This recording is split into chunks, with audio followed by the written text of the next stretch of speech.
Assalamualaikum warahmatullahi wabarakatuh. Gimana kabarnya anak-anak? Semoga sehat selalu ya. Hari ini kita akan membahas tentang bunyi dan sifatnya. Anak-anak pasti sudah sering kan mendengar suara. Ada suara burung berkicau, musik dari radio, atau suara teman kita yang tertawa. Nah, semua itu disebut dengan bunyi.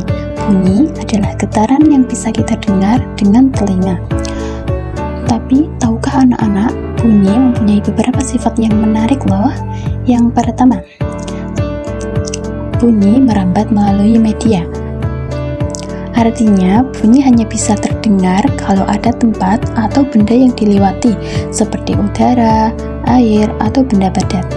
Tanpa media, bunyi tidak bisa berjalan. Coba deh, tutup telinga anak-anak dan bicara pelan. Pasti suara anak-anak terdengar samar kan? Karena bunyi tidak bisa merambat dengan baik.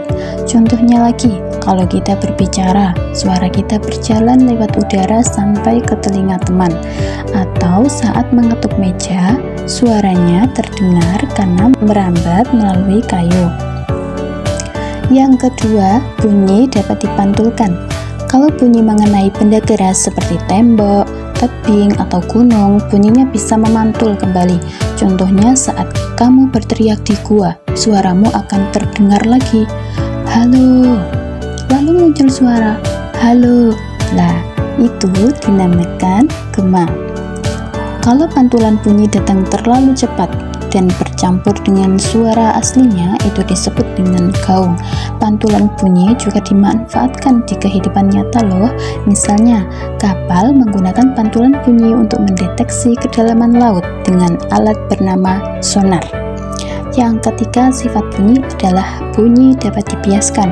Artinya, arah rambat bunyi bisa berubah ketika melewati dua medium yang berbeda, misalnya antara udara panas dan udara dingin. Saat malam hari, udara lebih dingin dan rapat, sehingga bunyi bisa terdengar lebih jelas. Makanya, suara petir di malam hari terasa lebih nyaring dibandingkan saat siang hari. Keren kan? Bunyi ternyata bisa berubah arah karena suhu udara. Yang keempat, bunyi dapat menyebar ke segala arah. Artinya, bunyi tidak hanya berjalan lurus, tetapi juga bisa melengkung dan memutar melewati rintangan. Contohnya, ketika anak-anak tetap bisa mendengar suara motor yang datang dari tikungan jalan, padahal anak-anak belum melihat motornya. Hal itu terjadi karena bunyi bisa menyebar melewati tembok, pintu, dan benda lain di sekitarnya.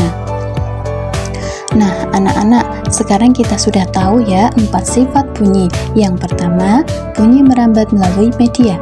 Yang kedua, bunyi dapat dipantulkan. Yang ketiga, bunyi dapat dibiaskan. Dan yang keempat, bunyi dapat menyebar ke segala arah. Nah, bunyi itu luar biasa kan? Sekarang coba dengarkan suara di sekitar anak-anak. Apakah itu bunyi pantulan, rambatan, atau penyebaran? Sampai jumpa di pembelajaran berikutnya. Tetap semangat belajar dan jangan lupa tersenyum. Wassalamualaikum warahmatullahi wabarakatuh.